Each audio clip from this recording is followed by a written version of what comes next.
go ahead and start. If you would please stand for the pledge. I'm all about the expectations by Frank Stevenson.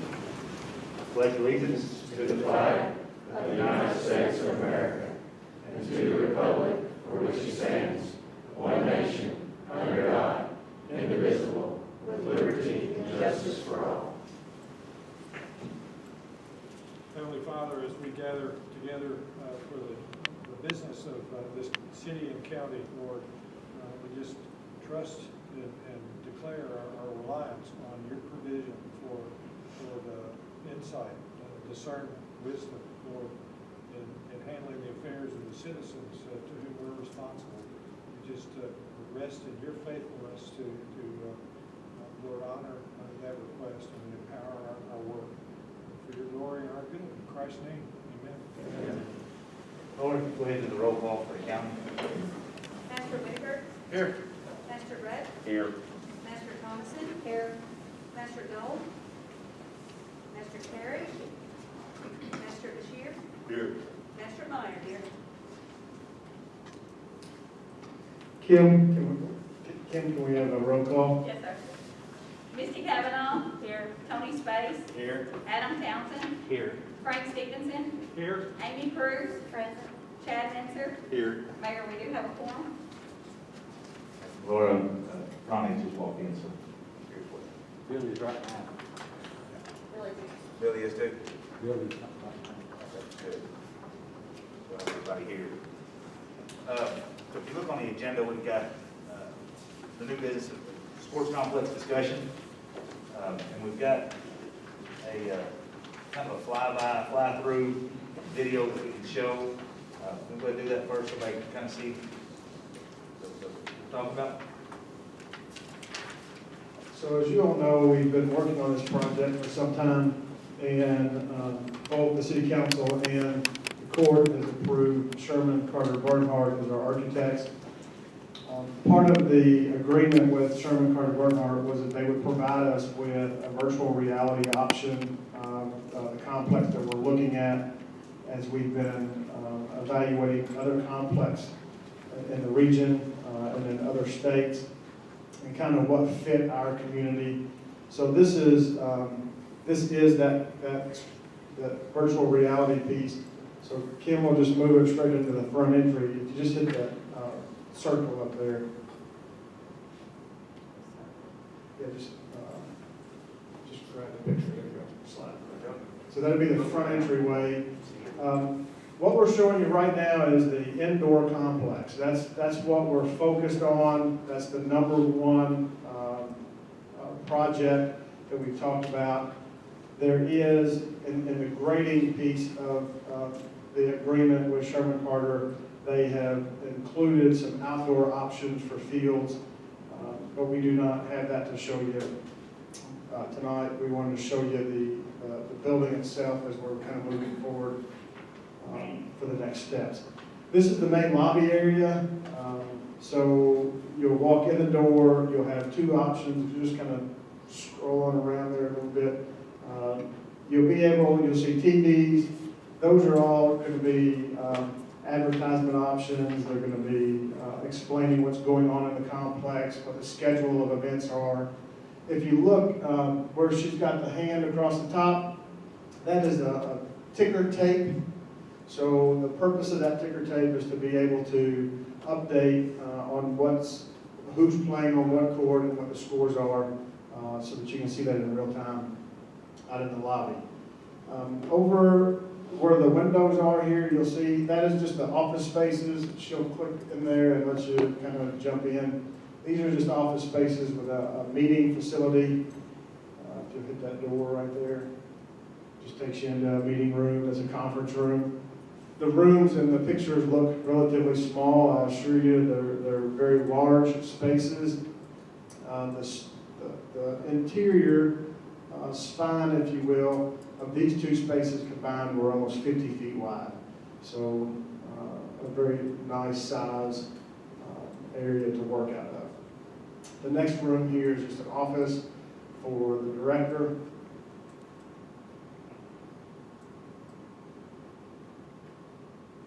All of the floor coverings will, as presented right now, will be just the polished finished concrete, except for in the play areas. They will be actual, in the basketball side, there will be hardwood, and then on the other side will be turf for the indoor turf field. I'll just go ahead and get us out into spine one.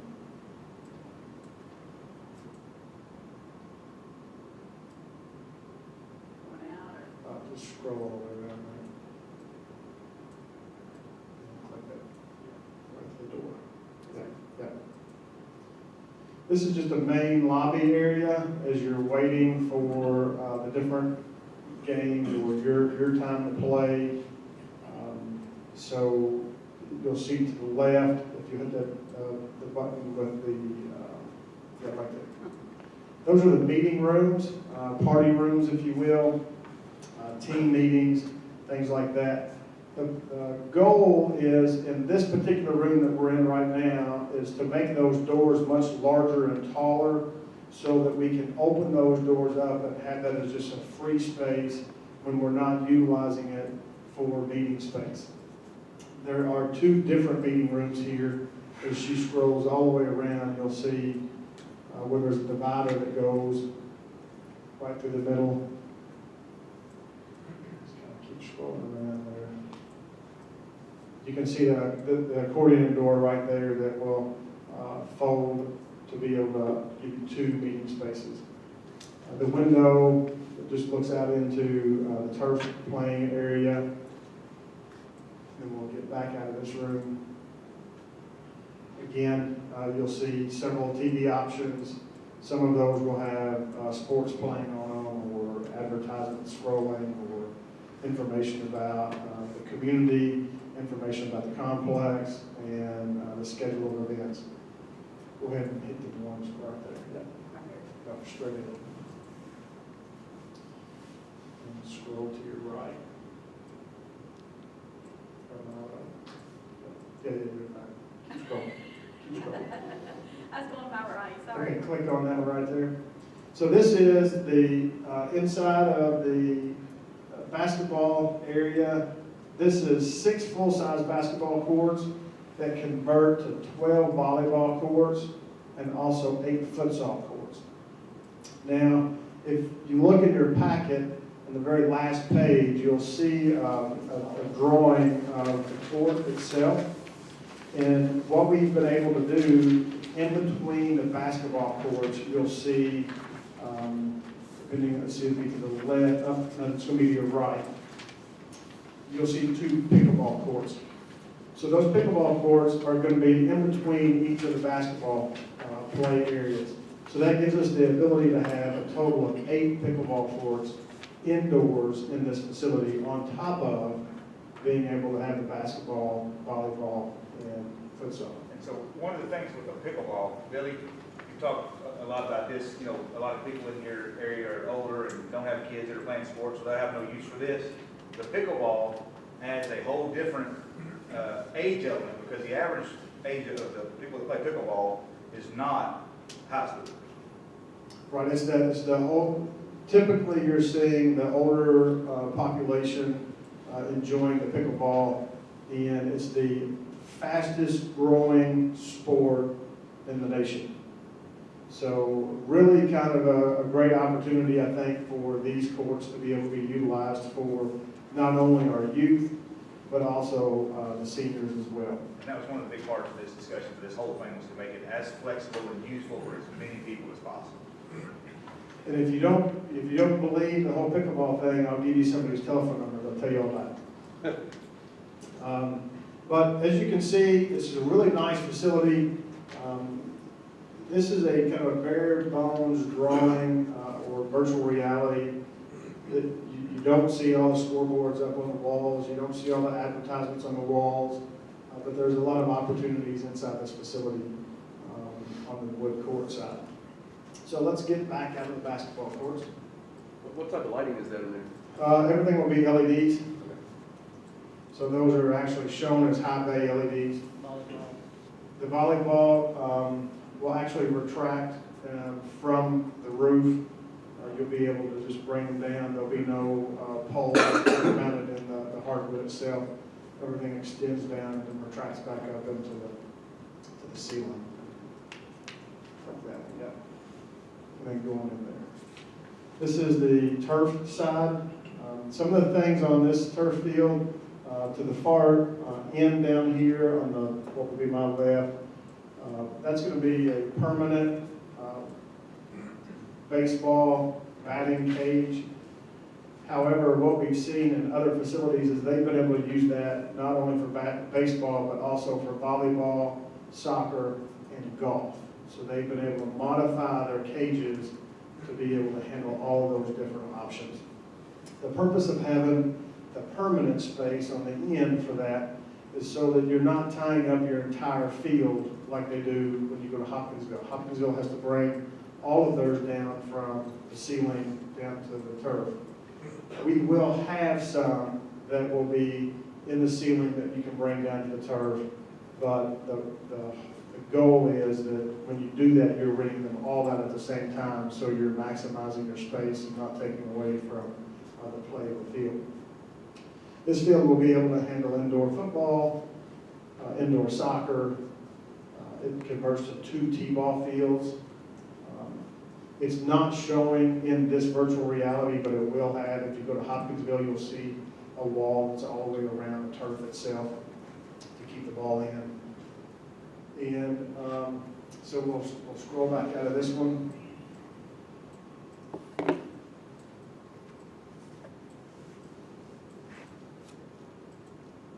And what I want to tell you is this conceptual design has been the hard work and discussion of the committee that's been meeting with Sherman Carter to come up with new options, new ideas, talking through some of the concept itself.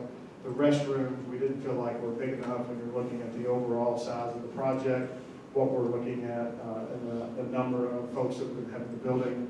So the discussion with the committee was that we needed to take some space, add some additional stalls for restrooms.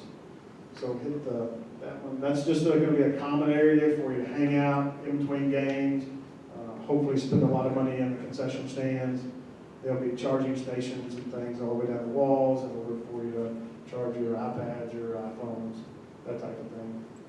Go ahead and click in the back. Scroll around. It's going to be a fully functional kitchen. So pretty well anything that you would be able to get in a restaurant, you're going to be able to get in the concession stand. However, we'll do that based off of low-cost, high-profit items, such as nachos, popcorn, hot dogs, pizzas, wings, that type of thing. But it will have a fully functional kitchen in it, and we've got some opportunities right now with a company that has expressed interest in helping us fit that restaurant equipment out and design the kitchen itself. So potentially at no cost, which would be a huge savings for us. But go ahead and see if it can scroll onto the back of the building. No, roll all the way around. I think there's a, yeah. I just showed the patio. However, just off the patio, out in the field a little bit here, it's going to have the outdoor spaces that are designed right now are 3 full-size soccer fields that will also be striped for football. And the reason for that is when we were working with even the study that we had done, soccer was one of those good traveling sports, and then football is one of those sports that there's just not a lot of places that you can go to and play on fields, because most of the fields are school fields or college fields. So the travel football has been a struggle because there's nowhere to play. We've seen some really good play and usage out of our football field that we put out at Festus Clayton Park. That's mainly been flag football right now, but we've had a lot of interest moving forward on that field and anticipate this to be a huge asset for the community. However, That is not in phase one. So everything that we will be talking about tonight is phase one. And that's this building that you see here. That's the grade work to get this building where it's at, and the fields that have a rough grade for all of the additional fields for future use. However, we will not finish those fields unless there is funds that are donated or available when we get to that point of the project. So right now, what we're discussing tonight is this project, which is the indoor facility. Did I touch it all? Tony, Frank, did I think I need to? Ronnie? Bill? Okay, so I'm going to hand it back to Jen.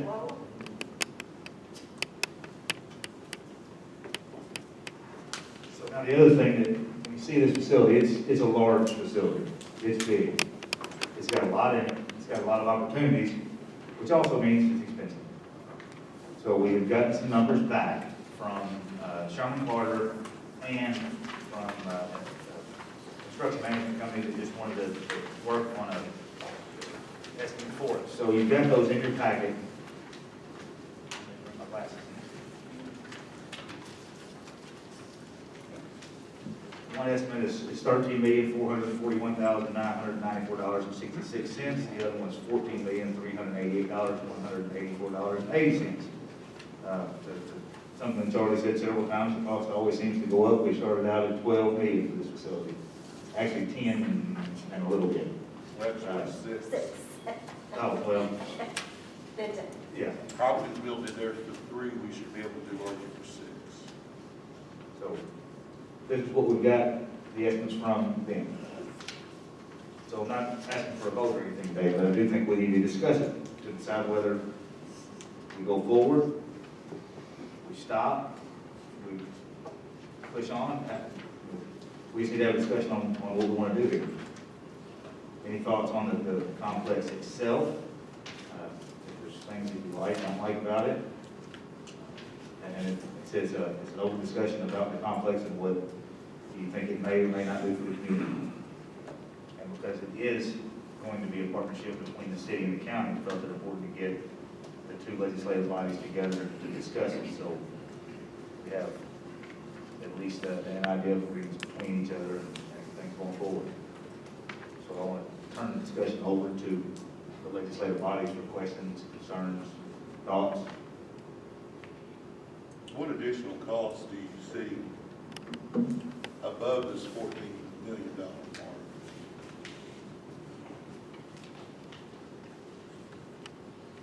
I mean, I don't know, Charlie, if we're going with the estimates that they've given us. Does that- Obviously, there can be others. Does that include moving the dirt? Yes. It does, and actually, How much in the budget is that for? so actually, Charlie, under the site work, it is talking with a couple of different contractors. They felt like that this estimate was extremely high in the dirt work. The reason that these two companies did the site work numbers where they did is Midtown Boulevard has a lot of rock out in that area. The contractors that we talked to have worked with the rock out in that area before and understand what they're working with and have the tools. Again, we haven't put it out for bid yet, but both of them actually mentioned that this is about double what they anticipate that project coming at as far as the site work itself goes. One of the things that we will need to talk about tonight before we leave is, if everybody is on board with moving forward, is the site work itself. And the meeting that we had today with Sherman Carter Barnhart was that the site prep plan is ready to go out for bid. So, but we're still early in this discussion for us to be able to really talk about that one. So I'll turn it back over. But I do want you to know that on the site work itself, it is quoted on here at almost double what we're hearing from contractors. Now, anything can happen, but what we're hearing is at that price. The other question that I've got is that on the deed, there was a deed restriction And that deed restriction was that we would handle all stormwaters, which is going to run into a creek. How much do you expect that mitigation on the stormwater will cost? So the price that we've received includes the entitled grading project, which includes stormwater management. The second, there'll be a final grade to this project that will include like the grain boxes and things, and the infrastructure piece. But the grading itself, they'll put in 2 retention ponds, but that's part of the project. It's not going to be an additional cost to the project. And the city of Madisonville handles all of our stormwater inside the city. So that will be something that our city engineer will work with the architects on this project. But You realize that when we handle the stormwater issue, whatever that may be, it's from the point where it goes into the stream all the way down the stream. yes, sir, we have a stormwater management program within the city of Madisonville that we handle, and this project is in the city of Madisonville, so it will be handled by our engineering department. So the city of Madisonville is, in fact, responsible for that stormwater. And I'm not sure where the stream runs to. Does it run towards Otter Lake? Yeah, I'm not real sure. Which floods Again, anyway? that's the engineer that will be working with that. And we have a stormwater management program. You might have, but what will be the additional cost that will have to be shared between the city and the county? It's here. In the 2.1. That's what we're trying to explain. It's in the site work and it's in the final grade of the project. So there's no additional cost to that management. It's in this design that we're doing right now. The engineers are already working on the entire map for that. I mean, if you have concerns about the stormwater, again, the city engineer is the one that handles that for the city. Well, I know we can do that, but eventually the cost will come back to us. So I want some idea of what that costs. There's no additional cost. The stormwater is in the cycle. Does this water go to the pond river? I'm over the hump, but I know about the lower water. Again, I'm not sure the direction of where the water's going to go. American Engineering is the one that's doing the site plan.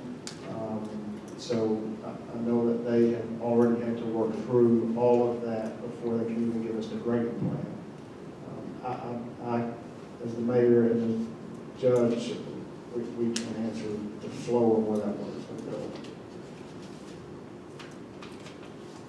Kevin, I've got a question I'd like you to answer.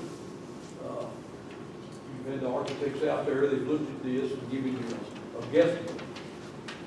What about the undermining, and what have they said about that? And has that property been undermined, and do they feel like it's safe to build that kind of investment there with it being undermined? So Billy, that part of the area has been undermined, which is why we cited the facility where it is, because that far back off the edge of the property has not been undermined. So the front of it, where maybe the parking lot would be over part that had been mined, and I don't know when it was maybe in the 30s, 40s, is when it was mined out there. But the area where the facility will be has not been mined. But the architect seems to think then that that's safe. Yes. The That's, I mean, engineers say that underneath the building has not been undermined. that was one of the very first concerns we brought up with them was this area has part of it been mined, so we make sure it's going to be stable. Did you say in court one day that we needed to do additional drilling? Yeah, I think we do. We probably do need to do some additional drilling exactly where the facility is going to go, because we did some general drilling in that area before, but once the facility is sited, this is where it's going to sit, there will need to be some more drilling done. What's the average cost of that? I don't know. And I don't know if they have that built into this estimate or not, if that's part of the site prep work. It'll be part of the agreement with Sherman Carter Bernhardt that we already have, so there will be no additional cost to that to be accomplished, other than what we've already approved through Sherman Carter Bernhardt in the site prep work. If there's a cost overrun, is there a limit to what it could be, their estimate? Because all of these projects generally go over what's budgeted. So you have two different quotes here Right. that are estimates. One is from Sherman Carter Bernhardt, and another one is from a private entity that looked at the project working with Sherman Carter Bernhardt. And they're basing the numbers on current projects that are underway right now. And so we can't answer whether or not there's going to be a difference. What we have been told by both of these entities is they built in contingencies. And on one of the contingencies, you'll notice that it's $604,950.25 for contingencies. When we talked to Sherman Carter Bernhardt, they expressed to us that when they did their numbers, they wanted to give us plenty of room. And when they estimated high than the estimates that they have, which we already know that on the site work alone is considerable amount higher than what is projected to cost. And so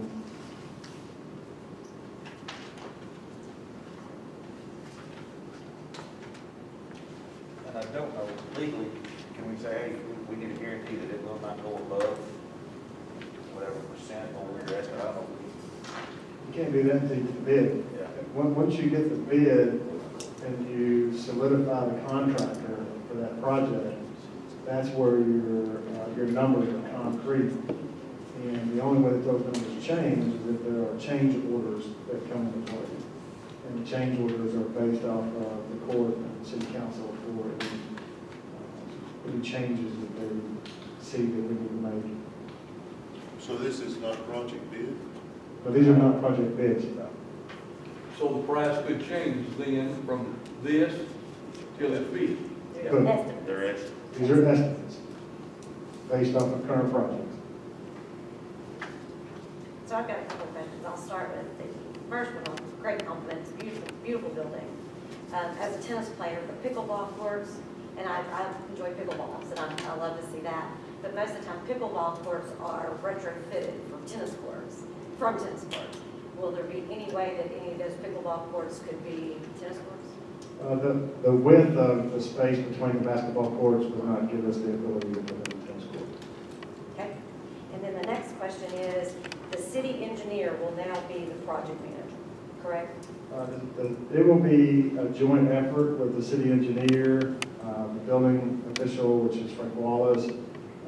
We'll have a full team of people that will be working on the project.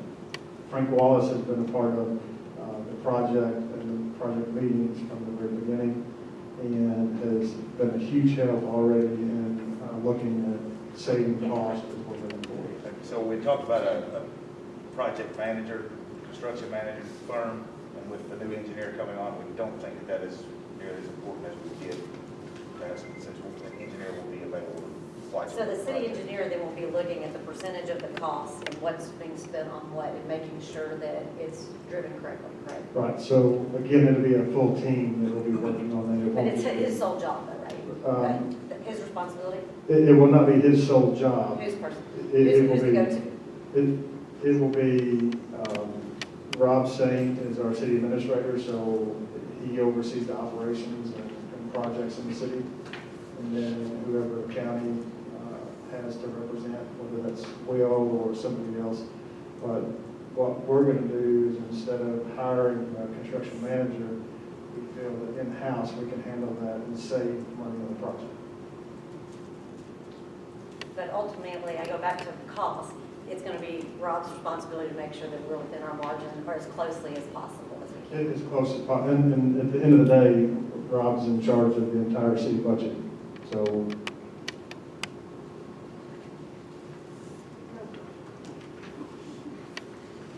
no pressure. No pressure, Rob. Sorry. And then last, I think I love that. I love the building. I'm not going to stop the project, but I do agree that we went to Hopkinsville to look at a $3 million building. Then we decided we were going to try to get it to more $6 million. Then we decided we would borrow $10 million to make sure that we would not go over, so that we wouldn't have to go back to DLG and get another loan or permission to get more money. So now it's kind of close to 15 million. And then you give or take 10% on ups and downs and project supply and demand and all that. And I'm not against the project, but do I think it's gone crazy? And part of it isn't our fault. Part of it's building materials, part of it's everything. But I think it's excessive.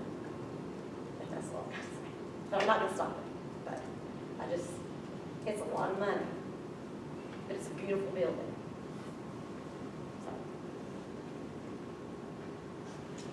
I got some comments that I have. Looking at the design, I would like to see some TVs and sinks in the conference rooms. I'm sorry, I can't hear you. I would like to see some TVs and sinks in the conference rooms. I think that would make them more appeasable to people renting out.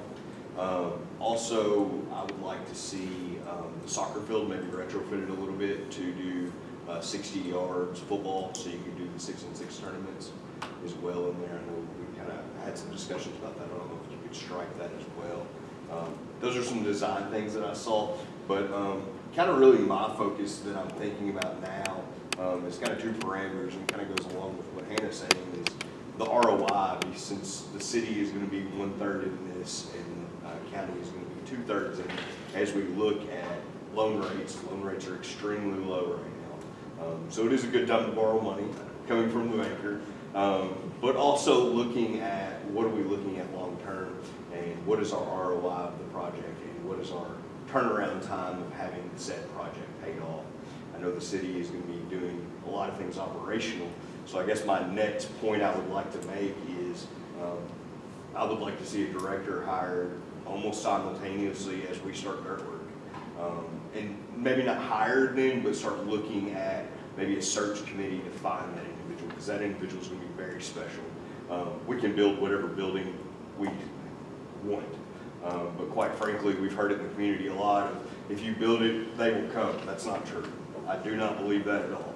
It's going to take a special director that knows the AAU circuits, they know the volleyball circuits, and they know the sporting circuits. And so I think it would be beneficial to look at coaches that are in our local high schools, middle schools, even very sports-minded advocates in our community, to kind of come up with a search committee, and maybe even have both the mayor and Judge Whitfield, maybe a magistrate and a council member on a committee to kind of sit down and find the right person. I know that's typically a city aspect where we hire who's going to manage this, but I think it's important that we take our time and find the right person, because ultimately I think this project either flourishes or fails simply from a director, because they're going to push this going forward. Well, I think we can definitely look at that option as we're moving forward, but until we can determine whether or not we're going to move forward or not, that option really doesn't take place until after we can determine how we're going to move forward. I will tell you that Jack and I both have visited multiple complexes. We've met with their executive directors, and so we know that their programs are based off of the directors. I mean, it makes it or break it by having that director. So I think that the national search for a director is definitely something that we're going to have to evaluate. And but before we can get there, we have to find out if we're on the same field to move forward on the project. Mayor, to that point, there has been efforts made. Trish has attended some conferences, and she was in Birmingham a couple of weeks ago. There are professionals within the state and out of state that do nothing but promote volleyball, soccer, basketball, pickleball. And those people were at that conference, and there was 2 or 3 of them that she's made contact with that are excited about this project. She had information about this project presented to me, and they're excited about it being here, because that's how they make their living, is putting together a tournament and bringing it to communities. So there are professionals that wouldn't be a director, but there are contacts out there that could be made that would put together a pickleball tournament or a volleyball tournament and bring 50 teams to Hopkins County from all over this end of the state, country. So with the pickleball, You said that the question of return on investment, I can't hear you, Frank. I'll try to speak louder. Is that better? The return on investment question, one of the things that is on the. Okay, one of the effects of this committee of county and city people looking at the development of this project has been learning from the other facilities that we've seen, and the maximization of the space, the utilization is the key to that, to have that facility in operation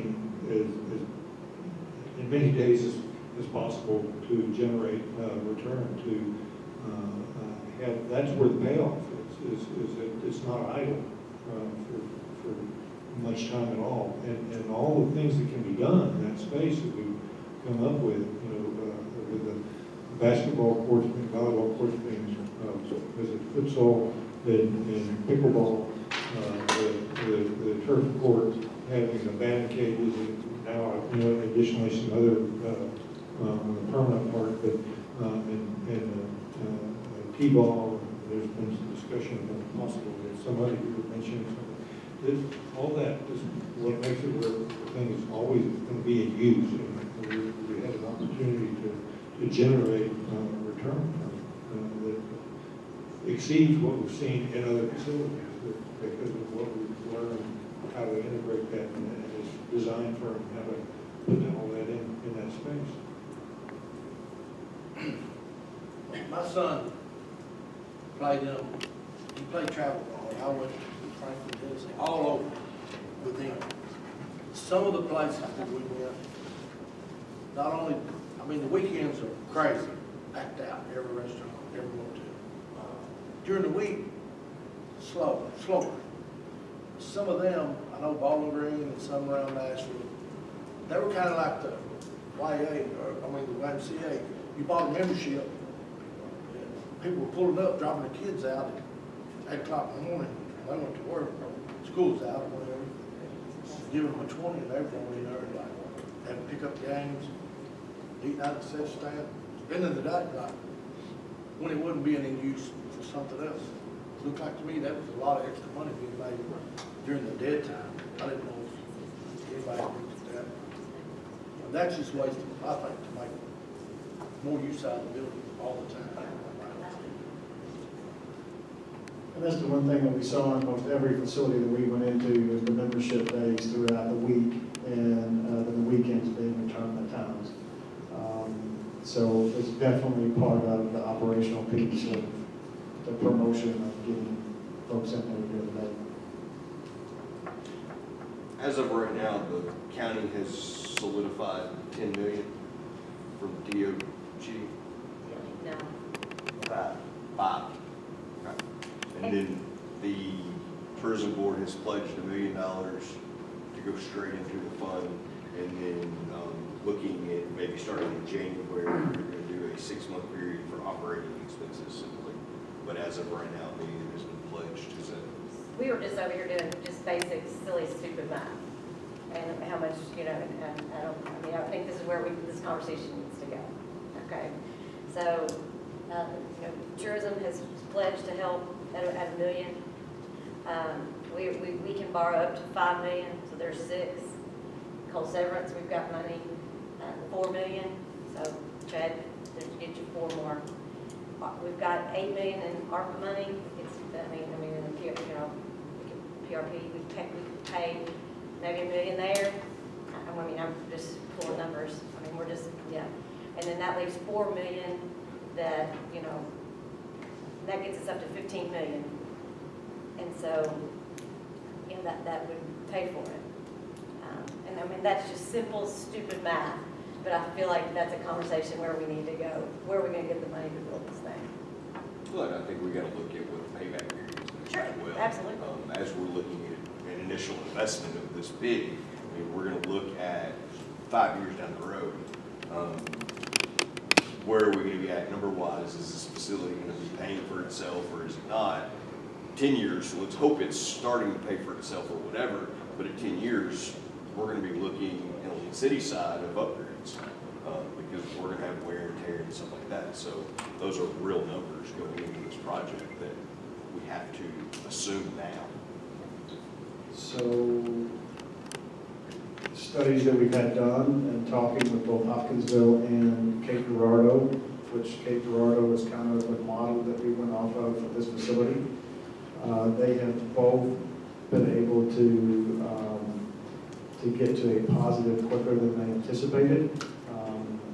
Theirs was a 4-year before they were actually breaking even. And I think Cape Girardeau hit it 2.5 years. And Hopkinsville's already seeing that. So they're already moving in that direction to where their operational cost and their revenue is in the positive versus the negative. What the Madison City Tourism has approved already, and the council has already approved, is not only the operational piece, but also the debt service for the remainder of the funds for, at that time, what we were looking at borrowing, if we had to borrow. And so that was a total, I believe, of $86,000 per month, starting in January. So $50,000 of that was going to be for the operational expenses, as we were hoping that we could go ahead and start working in the direction of hiring a director. And 100% of the operational costs would come from the city. So the city was assuming 100% of the operational costs. And so that's kind of what we were working on with tourism, the city tourism, is to say, hey, this is where we're at. We want to make sure that we can fund this thing from the very beginning and let them see what that looked like in that first 6 months as we're pulling those funds out. And the consensus of the Madisonville Tourism Committee was they were all in favor of this project and that number did not bother them for this project. So again, once the facility gets open, the $86,000 is covering the expenses as if there's no revenue whatsoever. So that will be offset, and the funds can continue to go towards the debt service. But I'll pass it back over. From tourism, we're looking simply $13,000 probably a month, a debt service. I think the 30 put out. It was 86 total. I think the debt service part was around 30 to 35, and then the rest of it was operating. I think $3 million for debt service for us. So Chad, another thing to think about, and when I first came on fiscal court as a magistrate, some of the discussions we had around the sports complex, that I was concerned with how do we operate it going forward. So we have the parks and rec department. The other thing that we don't have in the county is a restaurant tax. Can't have one.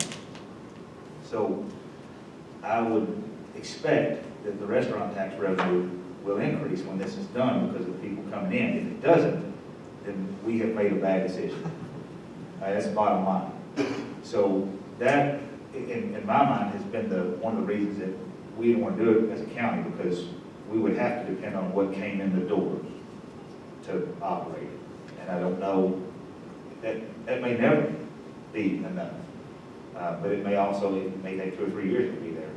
But I think what comes in the door in addition to additional restaurant tax revenue, I would certainly expect to be more than enough to operate the facility. Like I said, that's what scared me from doing it as a county by ourselves.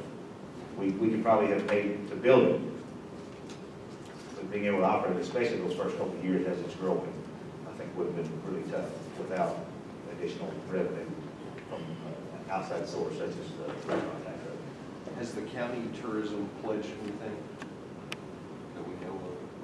You want to answer that? I can answer it. We've discussed it. We're in favor of it. It's a great project. Haven't got a dollar amount committed yet. If I throw one out there and it goes in the media, will that tie your hands to it? I'm only one many. Jack, did Hannah maybe I need to ask her, what did you say a few minutes ago on this money, about this ARPA money? Is that gonna be allowed to be used on this thing or not? I think it could. It's one of the categories is for tourism. So I think if we decided we wanted to, we could use it for that. We would need to get some letters of support from hotels, restaurants, that would benefit from people coming in. And we'd probably even ask some of our congressional representatives to help get kind of a pre-approval, although that's not something they're really doing, but I think we can easily make a case that it will support the tourism industry in Hopkins County. How much of that 8 million do you think could be used for that? I mean, that'll be up to the court. I mean, could we use all of it on that? Sure, but I think we've got some other stuff that we need to be doing, so I don't expect that we would do that. And the other thing I'd like to have answered, and it's the only question I've got, tell us how much money the county will draw out of this expenditure, about an estimate about how much the county, the Hopkins County Fiscal Court, how much will we make out of the sports complex? I don't know that we ever make anything on it, Billy. If I may interject, and some of y'all heard this spiel before, but I sat here for 35 years working with new people coming in this community. I sat over there when it was Trover Clinic or RMC, running doctors around. It was GE, York, doing all their young engineers who are 38 years old, and these doctors coming in with children. The clinic would tell you it was the hardest recruiting they could do to get a professional physician to come here, because there wasn't any opportunities for their children. There wasn't. Now, let's put a dollar figure on that. I don't like the cost either, but for 15 years it's been talked about. It's either time we do it, time we don't. We're going to put some heads in beds. We're hoping that there'll be some maybe new restaurants want to come in, maybe another hotel. Some of that is intangible assets I can't or you can't get a rate of return on. It is going to cost us all. But you know, I'm hoping 10 years from now, we say it was a good investment for this community. And this project is a lot more than Hopkinsville. Hopkinsville was 50,000 square feet. We're at over 80,000. But as Frank may mention, we went to other sites, found out what they did wrong or what they wish they had done differently, and we tried to apply it here.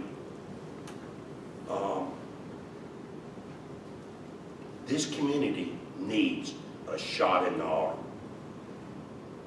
It's not had it. It's people are not willing to step up, and it is time we help Hopkins County.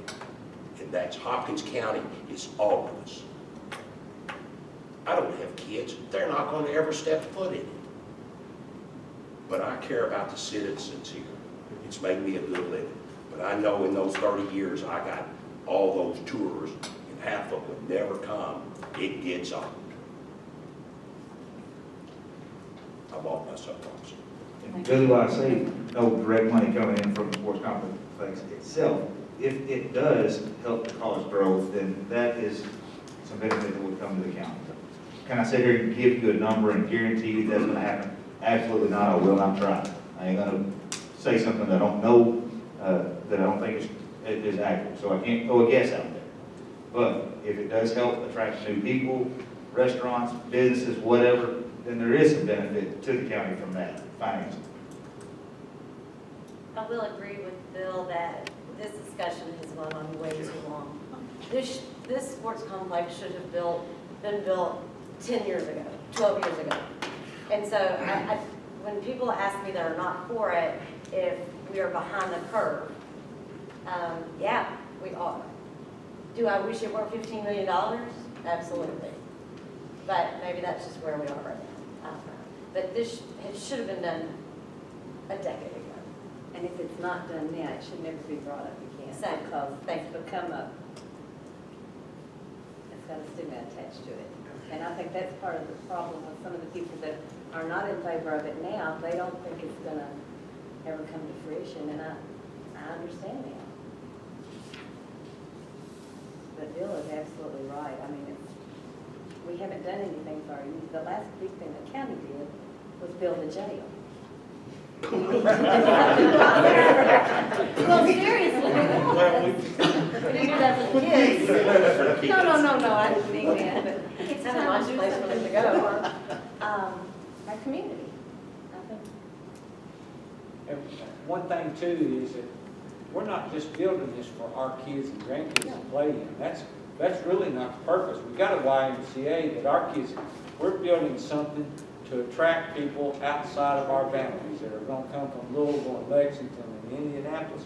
Because my next door neighbor, they have kids and they travel one weekend they're in Indianapolis, and next week they're in Cape Girardeau, or they're in Nashville. It's our turn to have those people come here and spend their money here. I mean, and you just can't do that for $5 or $6 million. I mean, we need to get on the stick and get this thing done, because every day that we wait, every year that we wait, those people are going somewhere else. We need to start getting some of that money back in Hopkins County for us.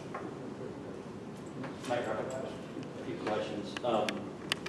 I don't know pickleball, but is there any damage that you would be looking at the floor would cause with the pickleball itself compared to like a regular volleyball or basketball? It's a wiffle ball.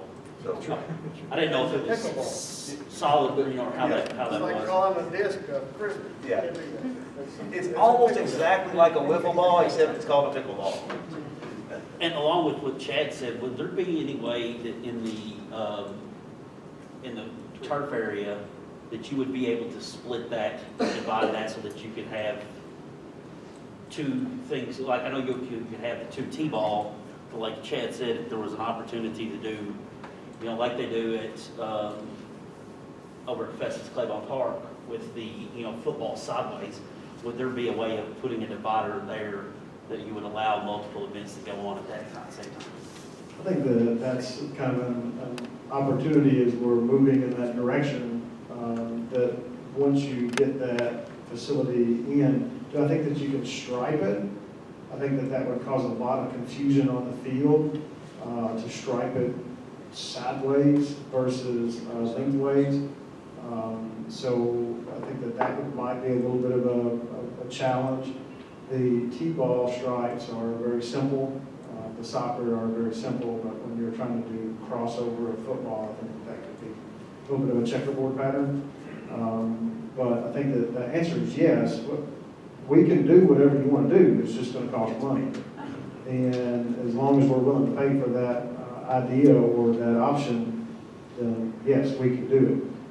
I think that once we get the project moving and we see what the field usages can be used for, then we have revenue coming in on that field that we're going to be able to do some things with as we're moving forward. But I'm not saying it's a bad idea at all. I just think it's just logistically, I think it's how you do it that's going to make it work.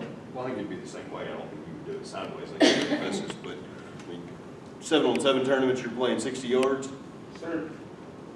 I'm not sure, do you know what the yardage is of the soccer, indoor soccer? Yeah. You all remember? You're right at 60. I mean, we have the plans there at City Hall, CP, Silas, if you all want to come in and look at that and see, but we maximize the space with that turf. So if you extend that turf anymore, then you're going to extend the building, which is going to extend the cost of the building. So whatever we have designed right now is maximizing the space in that area for the turf. So feel free to swing by and we'll show that to you. Also with the concession stand, is this something that will be, the city will be running? Will this something that we would be looking to bid out for a company to come in and run that for a period of time? You're going to want the concession sales for the revenue of the operations of the facility. So it would be a city-ran concession stand. And then just one observation. As we look at these numbers, and like I said, they are large numbers. I do believe that it will bring the people in. I mean, if we look at the money that was spent recently at the YA, a place that held no tournaments at all before there was the investment done, that last year hosted 26 tournaments of people from outside of this community. And I think we've already started to see, and even some of the local restaurants downtown, because they have seen, this traffic and nights where you would come in and see those, those restaurants full. I do believe that this will be just another gym to go along to accent this, where you could have tournaments at both places on the same weekend. Yeah, so if you're thinking that you're building this just for our community and the kids in our community, that's not correct at all. The purpose of this facility is to draw people into the community. The benefit to our community is we get to use it on a membership basis throughout the week. And our kids could potentially play in the tournaments that are coming in. But the purpose of building this facility is not for the local play, it's for the regional draw, and the benefit will be the local play. My thought is, if you're from Louisville or even Evansville, you come down here, get out, ride around. Your kids are playing, you get out, ride around during the day. Sometimes 2 or 3 hours between games. You see how much, I call it nicer. We don't have no crowd to what they got, but they can let your kids out of the house. You get down here and look around and say, shoot, I'll move down here. There's jobs. We got plenty of jobs. Everybody's looking for people. The more people that we can get. Our problem with the county is get people to come look, see how nice it really is, stay a little while, and then they'll come. That's my fault. Because you said that, I'm going to tell you a quick little story about a developer that has bought some property here from Murfreesboro, Tennessee. And they were looking at 3 locations. I think one was in the Carolinas, one was in Chattanooga, and one was in Madisonville. Madisonville was not the top of their list. Because what they saw when they looked online or when they looked at the listing was not what they would typically see. When they came here and visited the city and they saw what's going on, they bought the building and they've already leased it out. So we already have another retail company that will be coming to that space simply because they came to the city of Madisonville looking at it. And they'll tell you, they'll write it out, they'll write us a letter and say, this is exactly why we came, because we came to the city and we saw what you had to offer. And I think that speaks volumes of what you just said, because if you bring these folks into our community and they see what we have to offer, it could attract new families into our community. What other concerns or questions? I guess my question is kind of where you guys see us going from here. Is it more appropriate for us to start looking to put this out for bid, and then we will solidify some costs, and then we can say green light, red light, or where are we kind of the process of going forward? Well, I think the first bid process is going to be pretty helpful in that, because it'll be the site prep where companies that have worked in that area have said these numbers are way too high. So getting that first bid out and back will give us a good idea going forward. I mean, if it comes in at half of what's on here, that's $900,000 we just took off of the total cost. Did make it back in like on something else, Charlie, to your point. So What? if the site prep comes in with what we've been told it should, we save about $900,000 on the first step, which may get added back in somewhere else. Because we talked about the cost, which tend to go up. I mean, There was a project just let out in the spring in White Plains. It was a reclamation on a big strip mines. Just a reclamation job. Paid $180-something thousand. There were 32 different contractors came through White Plains. Going out there, I didn't know what was going on. I drove out to see what they was doing, to look at this dirt job. And the people that got it was out of Lexington. So I don't know how far we are from being able to like bid the dirt, but You're gonna get a ton of people coming to it. We're ready, the architect is ready to bid the site work. We just have to be prepared to move forward on the project. So once we put this out for bid, we're ready to get started. And they can put the bid out as early as Wednesday next week on the site prep. It will be out for 14 days. Once we get the site prep bids back in and we'll review the bids, then we would make a recommendation to both the city council and court for approval of those bids and start the dirt work. The benefit of getting the dirt work moving is so that we're not behind the ball waiting on the dirt work and the site prep to get done. If the site prep comes in and it's $3 million, then we know that we're probably going to pull the reins on this and hold back, and we're going to look at a different direction. But if it comes in what we're anticipating, and we feel like that it's reasonably bid, then that tells us that we're moving in the right direction. But it is a risk. It's a risk that we're going to take to get the dirt work done. At the end of the day, you're going to have a 23-acre piece of property that's buildable and ready to go and marketable to be able to market out if for some reason we decide to change our minds. But our meeting today, what the architects said, we can put this out for bid on Wednesday, 2 weeks. We can let the project, we would probably need to call a special call meeting so that we could get it done a little quicker. We'll let the project and get started on the dirt work on the site. And then they're telling us that by mid-January, they'll have the bid documents ready for the construction of the building that we can put out for bid in mid-January. That was the timeline that I heard today. Is that correct? That would go out for bid mid-January? And then we will know what the true construction cost is going to look like at that time. Well, Mayor, I appreciate your attempt to try to explain this cost of the building.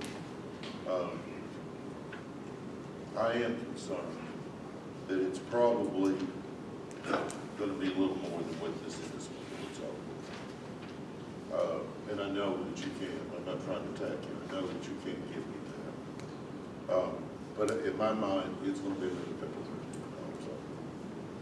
$1,000. Whether it's true or not, I hope I'm wrong.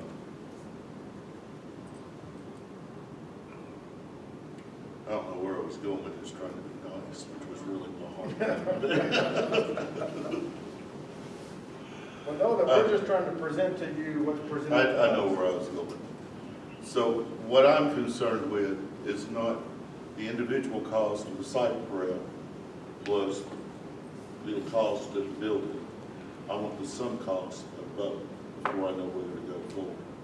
A lot of what I felt like in the last year or two, because it was done in bits and pieces, and probably this has been the first open meeting that we've had about it. A lot of it's been done in individual committee meetings and brought little pieces brought out at a time, that I feel like we bitten because we had to buy the property or she might sell it. We had to do it now because this might happen. And it just takes us down the rabbit hole a little bit deeper. So if I had my wish tonight, that we put the bid out for both site work and the building at the same time, and then look at the price and see if we can afford it, instead of doing it individually months apart. I don't know if we could get a firm bid on all of it, because it's going to take time to get to the HVAC people, whoever's going to install it. It's going to be a while before they get there. So I don't know if they can say this price is good. We've had 2 years, what have you been doing? Yeah, that's a really good question, Charlie. What we've been doing is doing our due diligence on the design of the facilities to make sure that we can maximize every inch of the space. And but what I'll tell you is the reason that we're feeling like that we need to move forward on the site prep is because it's going to go out for bid in mid-January. It will be out for bid for 30 days. It's a large project, so you want it to be out for bid for 30 days. That then will take 30 days. Then we have to review all of those bids. That's not going to be a simply open the bid and see what the numbers are. You're going to have to go through each one of those bids. The city engineer will be a part of that. Frank Ross will be a part of that. The committee will be a part of that. The architects will be a part of that. The process of that will put us into March, April, probably mid-April, before we're able to kind of move forward on that. We can already have the site prep work done, which is what we're trying to accomplish, is to be able to get the project moving in a timely manner, because every single day that we wait, and we heard this today, and everybody in here knows that construction materials are going up. There's a huge infrastructure bill getting passed right now, or it's already passed in the federal government. What do you think is going to happen to the supplies if we already are behind the ball now? When all of that free money starts hitting the entire nation in building projects and infrastructure projects, those materials are going to continue to climb. And right now we have an opportunity that we can kind of get ahead of it. And that's what we're asking for, is the flexibility to go ahead and get ahead of this project, so that in January we're ready to bid it. As soon as we review the bids, we're able to let that contract out. That contractor will then start the project. So we don't want to be held up because we've waited on 2 months or 3 months for the dirt work, when we can go ahead and get that project started. But that's a decision that you all will have to make. But it's a safety valve. I mean, if we go ahead and say, let's do the dirt work, and that's way too high, we can put the brakes on then. And like I said, the site would be ready if we move forward with that. And then we bid the building, and if that's too high, we can back up a little bit or put the brakes on completely. But to do it all at one time, like I said, it's going to be well into next year before we can move dirt, and then we're another 1.5 years down the road. But if we do the dirt work and then the building itself is too high, then we wasted that much money. No, you've got a site that's graded and ready for something else. An 88,000 square foot single level building, which would then handle pretty much anything you want to build on top of it, because it's not been undermined. So you'll have a site that is marketable for the community, whether we move forward with the project or not. The diesel fuel will be $1 higher by spring. So the dirt work, whatever they're bidding today, they probably can't guarantee it. 2 weeks. So the cost is gonna go big. You start blowing smoke out there. I don't believe you can go wrong with it. I think as we stand right now, we're not out any money if we put bids out. I think it would be beneficial for us to go ahead and bid the dirt work. Looking at the interlocal agreement of the 2/3 and 1/3, we're hedging a bet of $666,000 to $1.3 million. As we stand right now, tourism has already stated they wanted this project to go forward. They've given their blessing on that, and they've pledged $1 million for that. And so I think that stays within those parameters. The city would not be out any money. So I think my recommendation, and I don't know that I can make a true motion for that. I can make a true motion. My motion to the council would be for us to put this out for bid, and then once it's out for bid, we get the bids back. Then we come back in a full council and court discussion, and then decide whether we're going to move forward with the dirt work or not. That's my recommendation. Second. So we're going to start on the city side, since we have a motion and a second. Are there any questions? All in favor, say aye. Aye. Do we need a roll call for that? Let's do a roll call, Ken. Okay. Misty Cavanaugh? Yes. Tony Space? Yes. Adam Townsend? Yes. Craig Stevenson? Yes. Amy Cruz, Yes. and Chad Menzer. Yes. Okay, so that motion passes the city. I'm gonna, So I had told members of the court that I will not put on any votes today. We've got a fiscal court meeting next Tuesday, which is before the bid could go out anyway. So if y'all are okay, I think we can wait until Tuesday to take that. So yes, I appreciate it Yes. myself. I'd like us to move forward. I'm fine with that. I'm fine with that, whatever. I'd like to make a motion, if I could.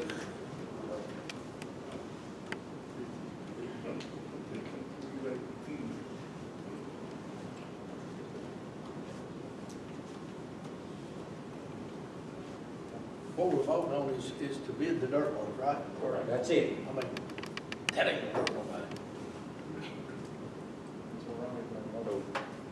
The bid will be cheaper today, but this week. I'll second that motion. That we pick this up. Okay. We have a motion and a second. Any discussion? I really would like 2 weeks to sit on it and think about it. My answer may be the same, but, you know, I've said in the past, I don't like going into a meeting and having to make a decision 2 minutes later. True, it's been 45 minutes later this time. It's principle to me, so I'm ready to go. All right. Roll call vote. Pastor Whitaker, Yes. Pastor Rudd, Yes. Pastor Thomason, Yes. Pastor Null, Yes. Pastor Parrish, No. Pastor Bashir, No. Pastor Myers. Yes. Motion passes. okay, Make a motion, we adjourn. any other discussion? I'll make it on. We have a motion and a second. We are adjourned. Adam?